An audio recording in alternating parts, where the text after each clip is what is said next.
Angela gets in touch with her inner pyro, and Shane needs to go back to school for some sex ed. You're watching Life After Lockup After Show.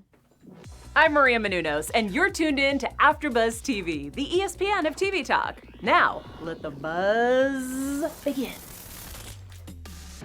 Hi, everybody. Happy New Year. Happy New Year. It's 2020, and we have a fresh new look. I have blonde hair. We're in a new studio, and you only have one host tonight. I am Brianna Chienne, and I'm so glad you're able to join us here for the premiere of Life After Lockup. This is amazing. It's season 2, episode 40, Skeletons in the Closet, and there was a lot of drama happening in this very short amount of time in the very first episode. So of course we're gonna hop into it. Even though I'm by myself and I'm missing Kitty Kaboom and Lexi Fierce so much, I have the pleasure of having our lovely producer Vito, so he'll be chiming in with us tonight. Hi everyone, so glad to be here for the premiere. I'm so excited. So I'm going to jump straight into getting into Angela and Tony. And Angela really started off very strong. She was in straight waiting to exhale mode. She was burning she says, the little bit of stuff that Tony has gotten her over the time that they've spent together, because she found out Tony was cheating. And I'm really not too sure why Angela is so shocked by this. Tony has been a habitual liar, a habitual cheater, and just all around constantly disrespectful. She said that she had this feeling in her gut that something was off. So she went ahead and went Inspector Gadget mode, took the man's SIM card out his phone, put it in hers, saw the text messages, I guess, with Brandy. And she said, you know, that's enough. And she called off the engagement. I guess I understand why Tony keeps putting himself in these situations with Angela, because he knows he can get away with it. But I guess, I don't know, Vito, as a man, when you know you can continuously get away with something all the time with a woman, do you keep on pushing the envelope? Like, is that normal for men? Because I don't get it. I don't think it's necessarily just men. I think it's a people thing. Okay. If you are given the ability to give push, people will push. And I think it's just to the extent of that is where he feels fine pushing. Mm-hmm. Not a good thing. Right. I don't think, if you were to talk to me about whether I think it's okay or not, I don't think so. Okay. But I think it's something that most people would do if they were given the chance to push envelopes, not to cheat. I don't. Yeah, that's true. I do agree that it is definitely a overall people thing to do. Unfortunately, Tony's taste in cheating carried off into cheating with prostitutes, and that is the lowest. And I'm such a non-judgmental person, but cheating with prostitutes is the lowest you can go. But at the same time, he pulled his entrepreneur hat together, and apparently he's booking rooms for the prostitutes to handle their business, and I'm guessing he's getting something in return. So I guess he's making use of, I'm trying to find a positive spin on this. Maybe you guys can help me in the comments after the show, putting these pieces together, but hard for me to find a positive spin on it either. I'm right. not gonna lie. He makes it so hard. But it's definitely a couple I love to watch, because there's just always some craziness going on with them.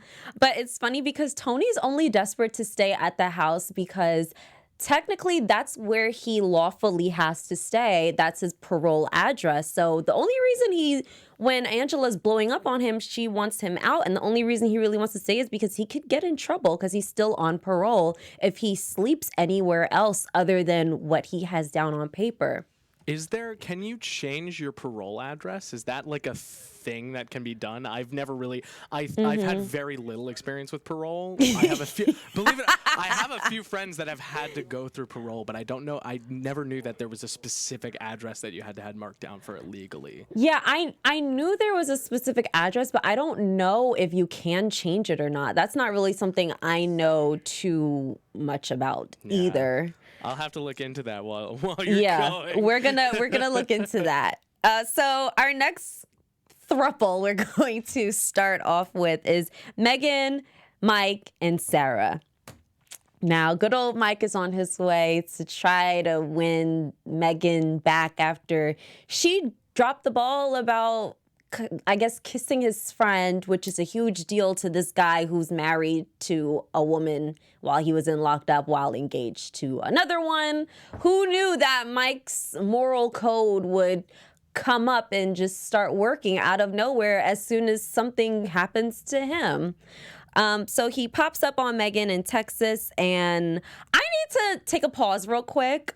Vito, I need you to show this picture of Meghan, because this glow up, Meghan All right, I'm pulling it up right now. The glow up is real. Is that this picture? Yes. Yeah, okay, hold up. I will bring it up right now. Mind you, this picture was only in 2017, and technically this was taped in 2019. So these pictures were only 2 years apart. Good for her. Good for her, right? You know, you get your cherry popped and bust it wide open, and you just learn how to put lashes on and get a better weave, and she just looks amazing. Not to be shady. Proud of her. Not proud of her actions, but proud of her physically. By the way, I did look it up, and you can change your parole. Like, the first thing that came up when I looked up parole was, can you change your parole address? Okay. And it came up that you can change your parole state so long as you talk to your parole officer. It's all about having the right parole officer to be able to help you with it. So I wonder if, because Tony's been in trouble already, and like from first season, I wonder if they're like, you know what, you've been riding a pretty tricky wave and towing the line, and you know what, we're not going to allow you to have that luxury. Oh no, I wonder if it's the producers though, because the producers definitely have to have a hand in this. Yeah, definitely. So I guess we're gonna see if he's gonna be able to change his address, because she shipped him off to Brandy. I don't even think Brandy has a place for herself. Oh no. But yeah, so we get to Meghan and Mike, and they're talking about their relationship, and Mike is just really, I guess, kind of showing a vulnerable side to him, and he explains that he and Meghan have this magnetic attraction to each other that they just can't shake, and it's kind of obvious why that is. He took her virginity, and she held him down while he was in jail. So that is automatically something that you can't just get over, no matter how bad somebody hurt you, unfortunately.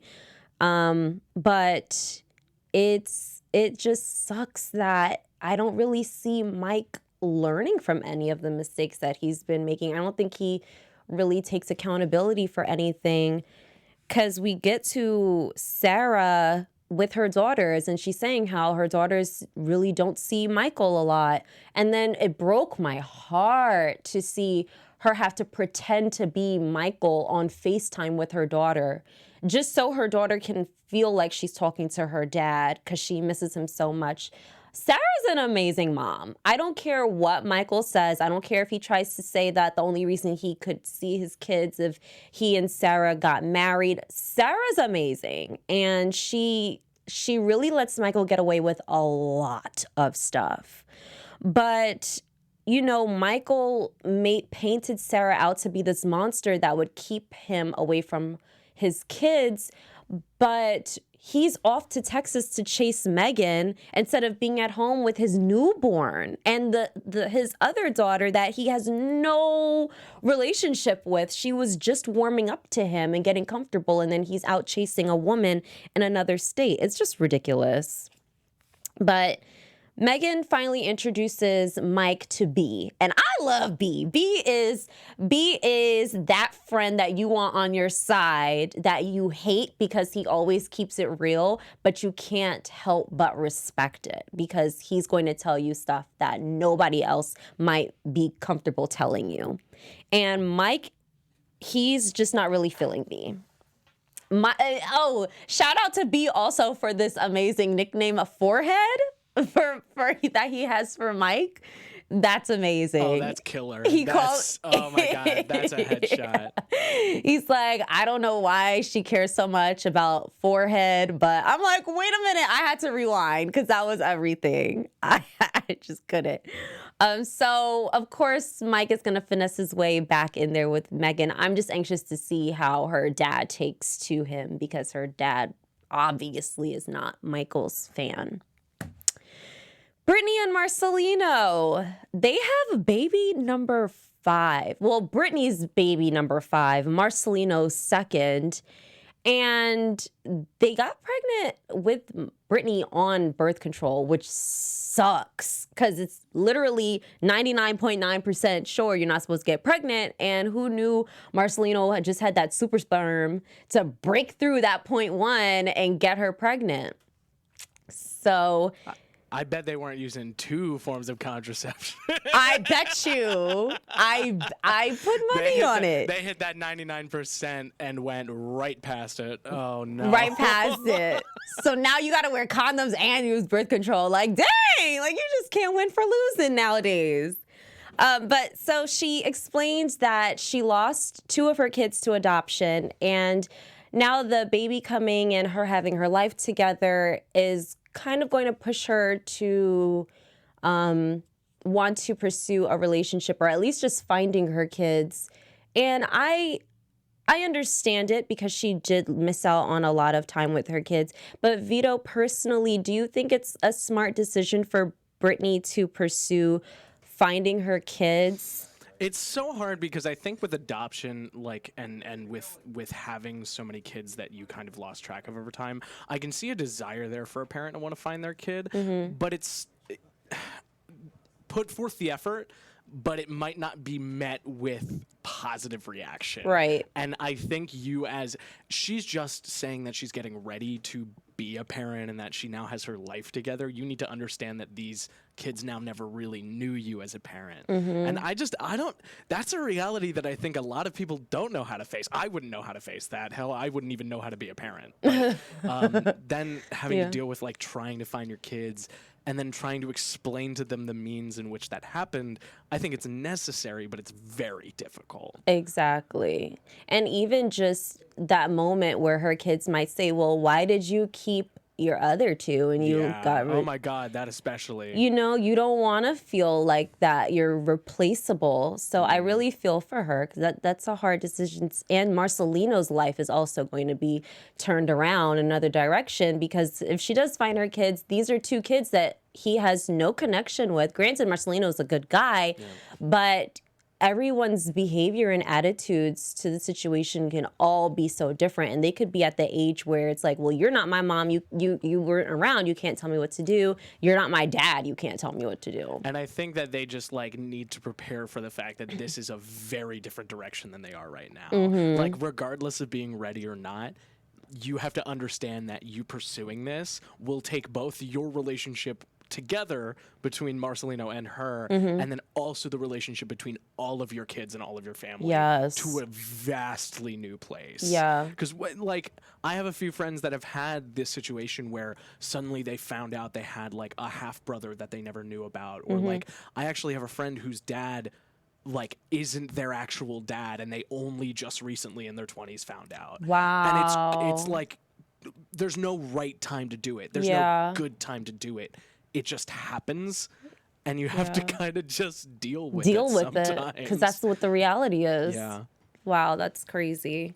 Speaking of kids, Lacey and Shane want, well, it's not even Lacey and Shane. Shane wants kids. Shane wants 2 kids. And I'm just trying to figure out, when is he going to get a job? Like, his priorities are so off. It's crazy. How can you think about having a kid when you don't even have a job? I really don't get that. I don't understand it. But they're getting ready to move into a new house. Mind you, that Lacey said that she had to pay for. So you're getting a new house. You want 2 kids. You're financially reliant on your wife. When are you going to man up? Is she making enough money to be able to afford that? I guess that's a question of the hour. Do we know that? Well, we got to look up those OnlyFans checks. Oh, man. She might be making good money out of that. She might be, because before OnlyFans, she was already doing other cam stuff. Yeah. So that's just checks on checks. I'm interested to see how many followers she has on OnlyCams, because that could be a telling thing in itself. Me too. I'll look that up. Yes, please do. I love having Vito on here. He's always quick with the research to validate things.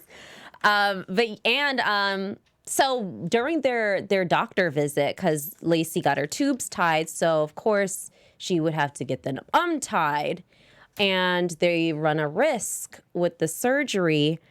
But Shane says that he's worried about the risk and all that stuff, and then he got a quick lesson in what an embryo is.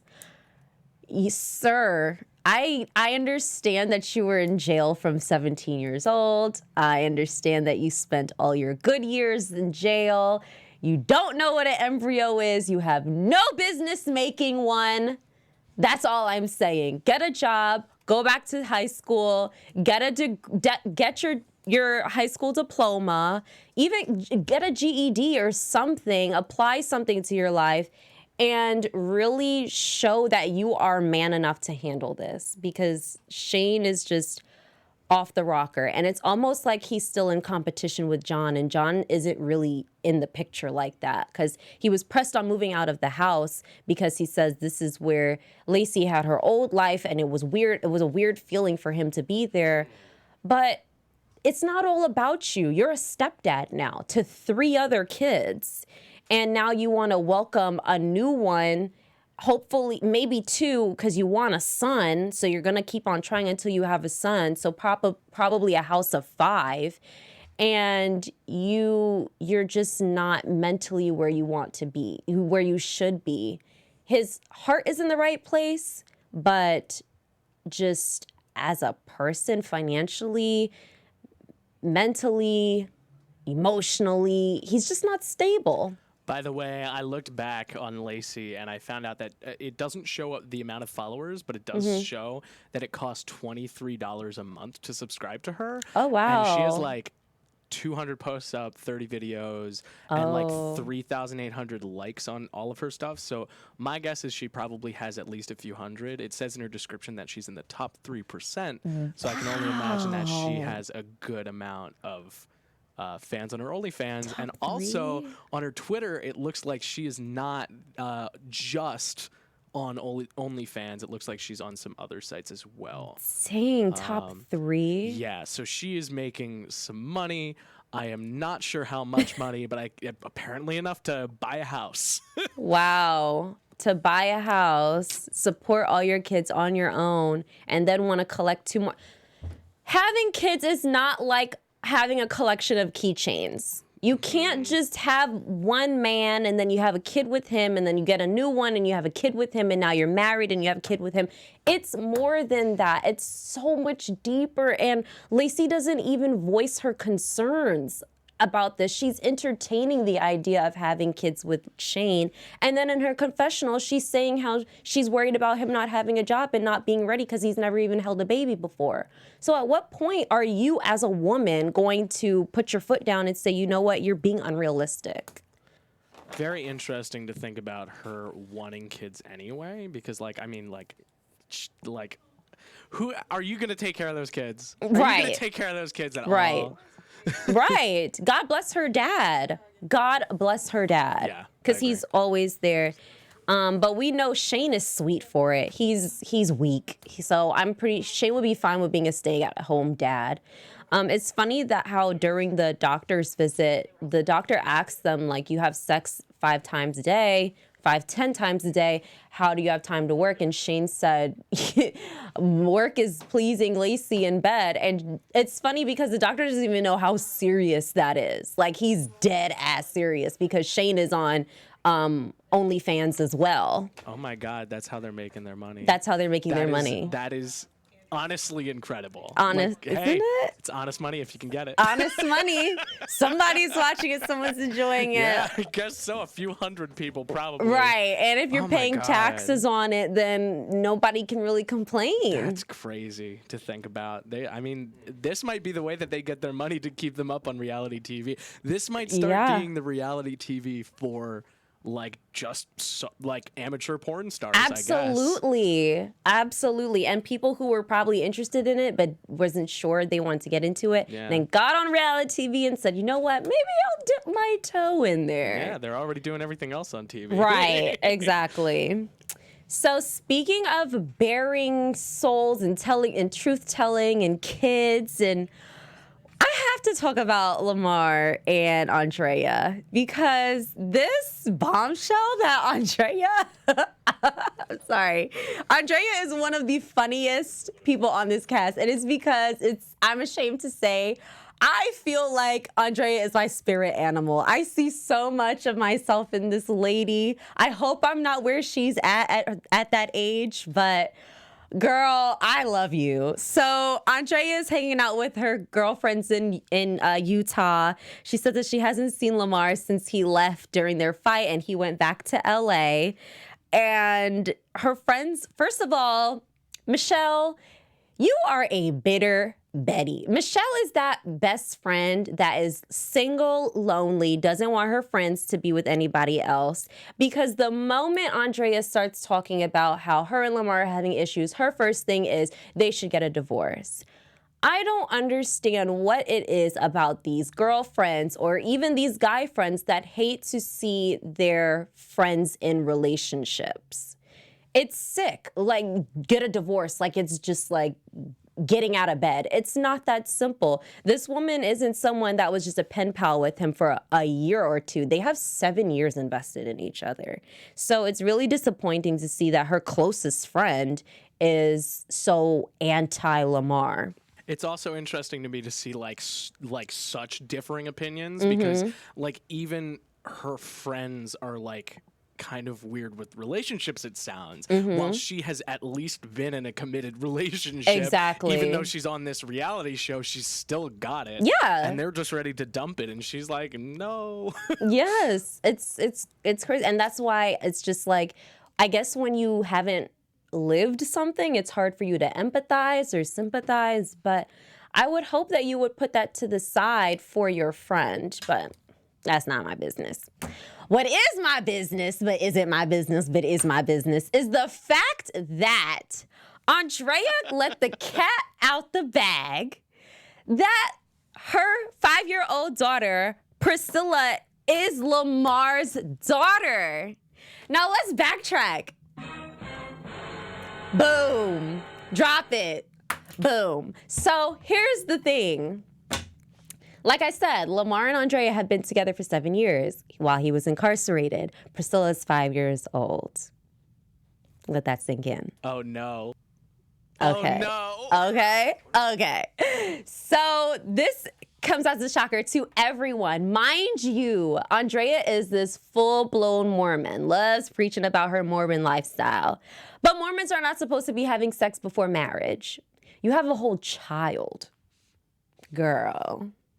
Now, rewind back to season 1, Andrea went out of her way to say that Priscilla wasn't Lamar's daughter.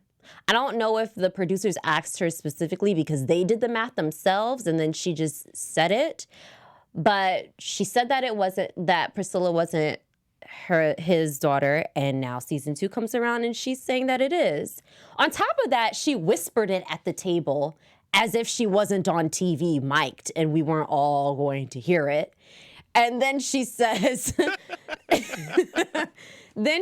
she feels comfortable in saying it now because they can't get in trouble because they had sex in a jail closet. What?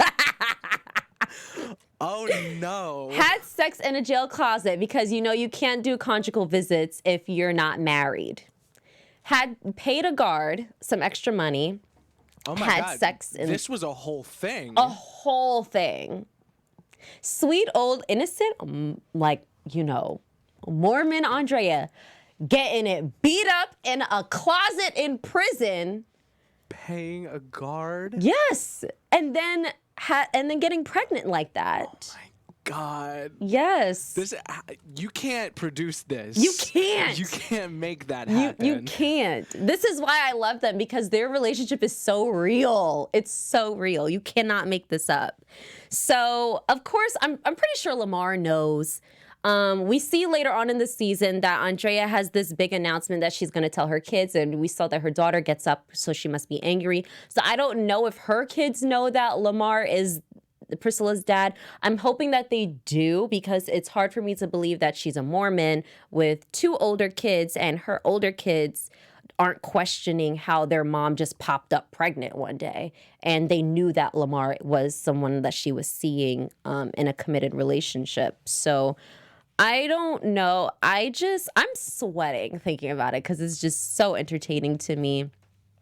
Again, shout out, salute to you, Andrea girl. You are my favorite. And this is only episode 1. This is the first episode of the season. The first episode. So that is basically the whole lowdown of everything that happened. Those are our thoughts.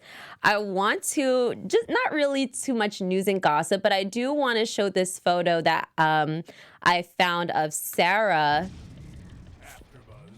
Yes, Sarah is looking nice, snatched fit in this Calvin Klein all black tracksuit.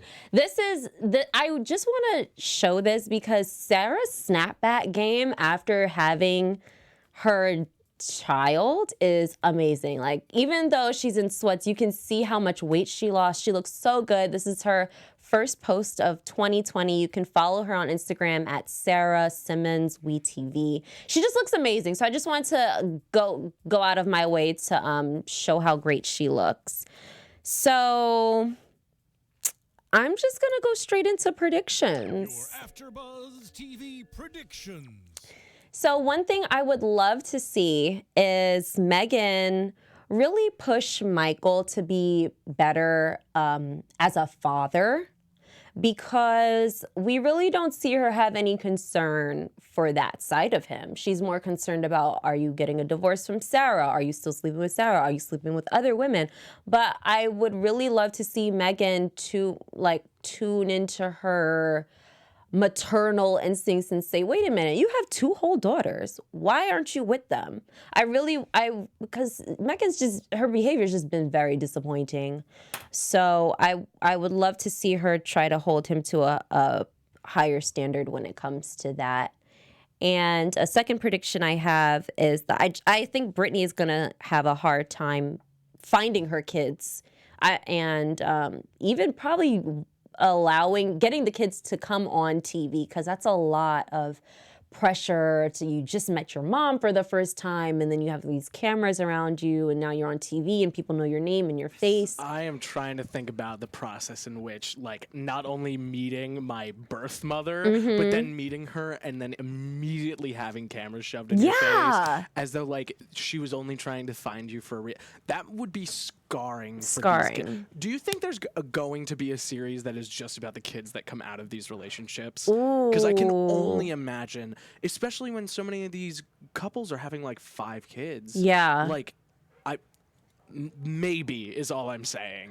Yeah, that's actually a great idea, Vito, because there are a lot of kids in these shows that don't get enough light shined on them. Yeah, and they're dealing with so many hard situations altogether too. Yeah. So. Yeah, even from Jasmine, Lizzie's daughter, and all of Lizzie's kids, and Cheryl from Love After Lockup. We're going to see her later on in the season too. Her 3 kids as well. That would be a great thing to see. I would really love to see that. Maybe a documentary style. Yeah, that would be the way that I think could be respectfully done. We'll see if WeTV picks it up respectfully. We'll see. I'm holding you to high standards, WeTV, so you better not disappoint Vito and I. Better not. Thank you guys so much for tuning into this season premiere of Life After Lockup here at AfterBuzz TV. I'm your host, Brianna Chienne. You can follow me on Instagram at IMB_Cheyenne. Thank you, Vito, for being amazing. I love you. Glad to be here. And if you guys want to follow me for whatever reason, you can find me on Instagram and Twitter at VScutty. That's at VSCUTTI. Thank you for having me. I'll be here the rest of the season, just not on camera, hopefully. Not on camera. Hopefully we'll have Kitty Kaboom and Lexi Fierce back. Thank you guys again. See you next week. Bye. Our founder, Keven Undergaro, and me, Maria Menounos, would like to thank you for tuning in to AfterBuzz TV. Remember, we're not just the first, we're the biggest in the world, and we're the only destination for all your favorite TV shows. Whatever you crave, we've got it. So go to AfterBuzzTV.com and check out our lineup. Buzz you later. The views expressed herein are those of the hosts only and do not necessarily reflect the views of AfterBuzz TV or its owners or principals.